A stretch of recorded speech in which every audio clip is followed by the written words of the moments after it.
That's right, and as we first reported last night, there's a new fight over who owns the phrase "Who Dat."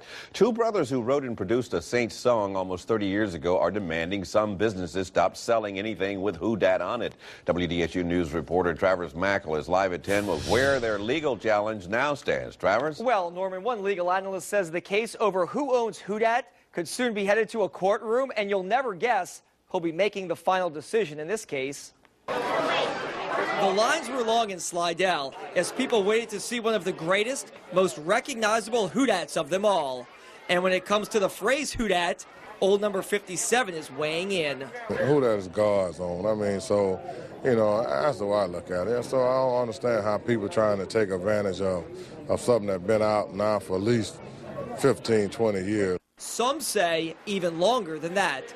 The phrase "Who Dat" has been used for over a century. It goes back to the late 1800s. It's been used in African-American culture and theater. The Marx Brothers used it in Day at the Races. But songwriter Steve Monastery and his brother, the guys who wrote and produced this popular Saints song in 1983, say they own the phrase "Who Dat" and have it trademarked under their company, Who Dat Incorporated. They've sent cease and desist letters to several local businesses ordering them to stop selling merchandise that has Who Dat on it. I don't think that should be theirs. I think it should be ours. The monasteries and their company have asked a federal judge to weigh in on this issue. The case is pending in front of Judge Barbier in the Eastern District of Louisiana. And the most interesting thing about that case is that the plaintiffs, Who Dat Inc., have asked for a jury trial.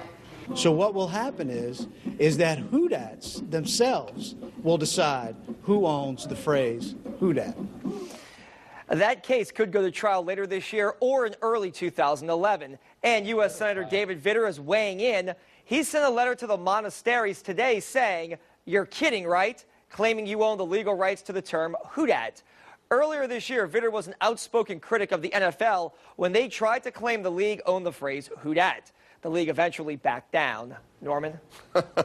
Only in New Orleans. Thank you, Travers. Steve Monastery says he doesn't mind if business continued to sell Who Dat merchandise. He just wants to be compensated. He says the businesses in New Orleans have been unwilling to meet him or meet with him about his demand.